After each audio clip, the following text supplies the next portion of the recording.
নমস্কার বন্ধুরা, GS forum চ্যানেলে আপনাদের সবাইকে স্বাগত জানাই। সম্প্রতি মুখ্যমন্ত্রী শুভেন্দু অধিকারী তিনি ঘোষণা করেছেন যে অন্নপূর্ণা ভাণ্ডারের যারা যোগ্য উপভোক্তা রয়েছেন তারা 17ই আগস্ট থেকে ব্যাংক অ্যাকাউন্টে 3,000 টাকা করে পাবেন।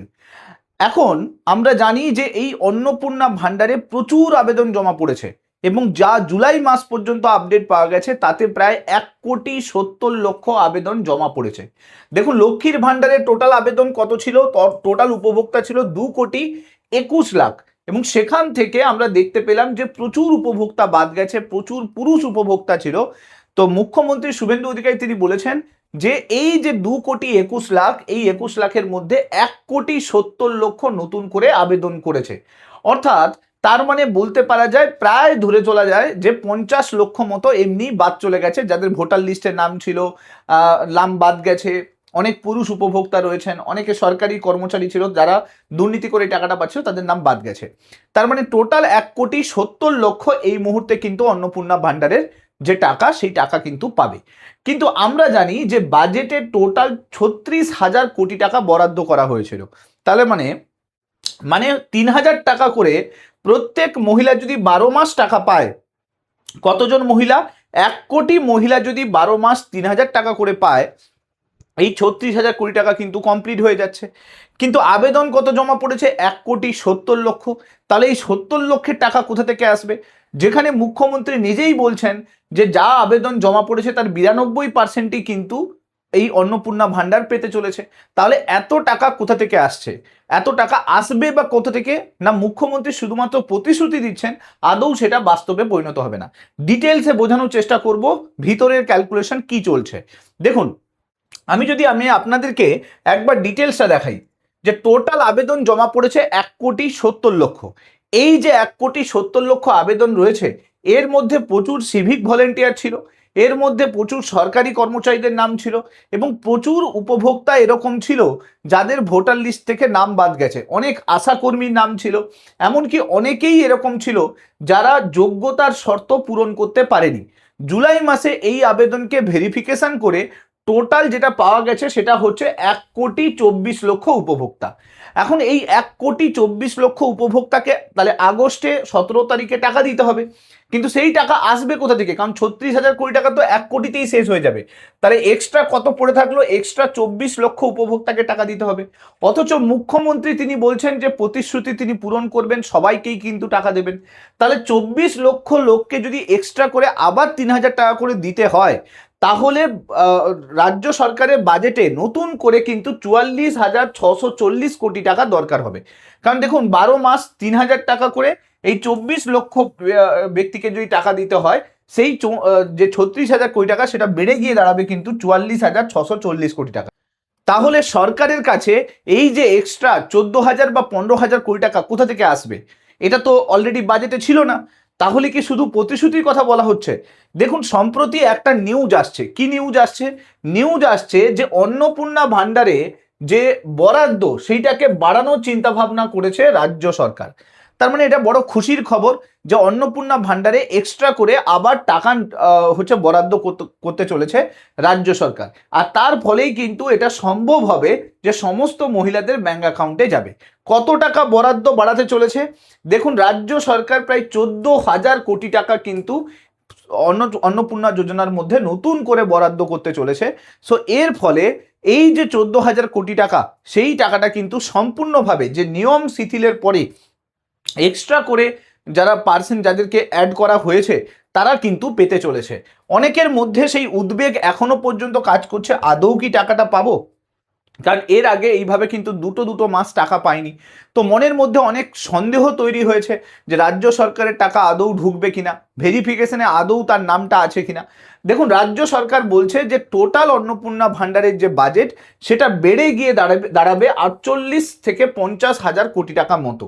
এবং মুখ্যমন্ত্রী শুভেন্দু অধিকারী বলেছেন যে আমরা এই যে বাজেটটা তৈরি করেছি সেটা কিন্তু 8 মাসের বাজেট তৈরি করেছি। তো 8 মাসের বাজেট যেহেতু তৈরি করেছি, তো আমরা এখনো পর্যন্ত পূর্ণাঙ্গ বাজেট পেশ করতে পারিনি, 12 মাসের বাজেট পেশ করতে পারিনি।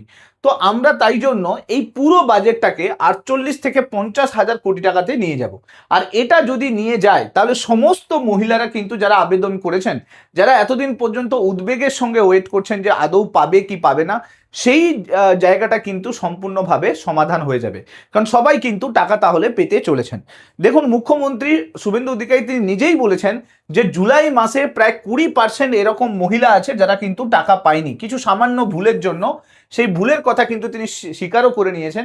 তিনি বলেছেন যে 20% এরকম মহিলা যারা যোগ্য ছিল তারা কিন্তু জুলাই মাসে টাকাটা কিন্তু পায়নি। তাই জন্যই কিন্তু তাদের ভেরিফিকেশন প্রপার করে আমরা আগস্ট মাসের 17 তারিখ নাগাদ নতুন করে টাকা দেওয়ার ব্যবস্থা করছি।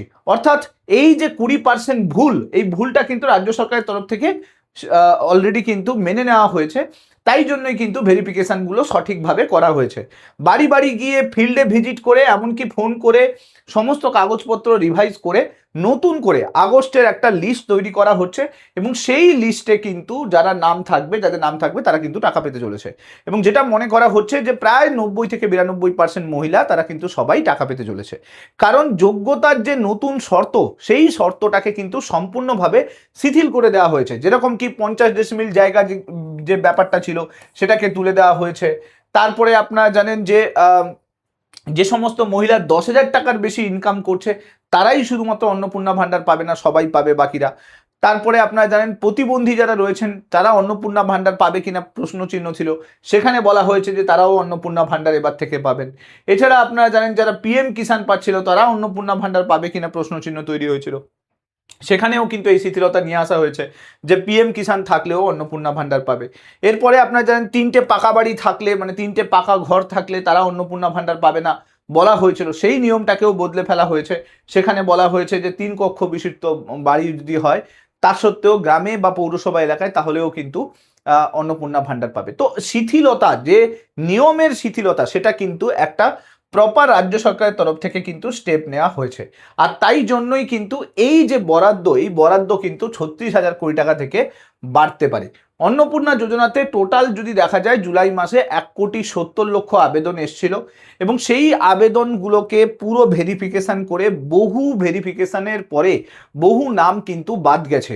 প্রায় 50 লক্ষের কাছাকাছি যদি দেখেন এরকম কিন্তু বাদ গেছে। টোটাল হিসেব লাগালে যেটা বোঝা যাচ্ছে 30 লক্ষ উপভোক্তা এরকম ছিল যারা শুধুমাত্র দুর্নীতি করে লক্ষ্মীর ভাণ্ডার পাচ্ছিল, তাদেরকে সম্পূর্ণভাবে বাদ দেওয়া হয়েছে।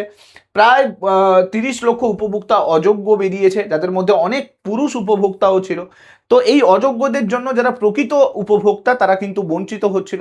রাজ্য সরকারের তরফ থেকে বলা হয়েছে যে তাদেরকে আমরা বাদ দিয়ে দিয়েছি। তো এর ফলে যেটা উঠে আসছে সেটা হচ্ছে 17 তারিখে যে টাকাটা দেয়া হবে বলা হচ্ছে, সেটা কিন্তু রাজ্য সরকার এক্সট্রাভাবে কিন্তু এই বরাদ্দ টাকা সেই টাকা থেকে কিন্তু দিতে হবে। রাজ্য সরকারের কাছে আর কোনো অপশান নেই, কারণ 36,000 কোটি টাকা তো হচ্ছে 1 কোটি মহিলার জন্যই শেষ হয়ে যাবে। তো বাকি যে 24 লাখ, সেই 24 লাখের জন্য এক্সট্রা করে টোটাল 14,000 15,000 কোটি টাকা রাজ্য সরকার এই অন্নপূর্ণা ভাণ্ডারে বরাদ্দ করতে চলেছে। সো হোপফুলি বুঝতেই পারলেন যে এখন যে মনের মধ্যে যে দ্বিধা দ্বন্দ্ব যেটা রয়েছে সেইটা থেকে বেরিয়ে আসুন, বিভ্রান্ত হবেন না।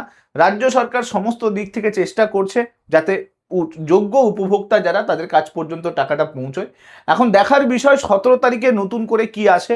এখনো পর্যন্ত আমরা দেখতে পেলাম যে প্রায় 50 লক্ষের কাছাকাছি নাম কিন্তু বাদ চলে গেছে লক্ষ্মীর ভাণ্ডার থেকে। নতুন করে যে অন্নপূর্ণা ভাণ্ডারের লিস্ট তৈরি হচ্ছে, তো এরপরে 17 তারিখে যখন টাকা দেওয়া হবে তারপরে নতুন কি আপডেট আসে সেই আপডেটটাও আপনাদের সামনে নিয়ে আসার চেষ্টা করব। রেগুলার এই ধরনের আপডেট পাওয়ার জন্য এই চ্যানেলটার সঙ্গে জুড়ে থাকতে ভুলবেন না। ভিডিওটা ভালো লাগলে লাইক করতে ভুলবেন না, এবং অবশ্যই ভিডিওগুলোকে শেয়ার করতে ভুলবেন না। Thank you so much. Next ভিডিওতে আপনার সঙ্গে আবার দেখা হচ্ছে। Till then, bye by.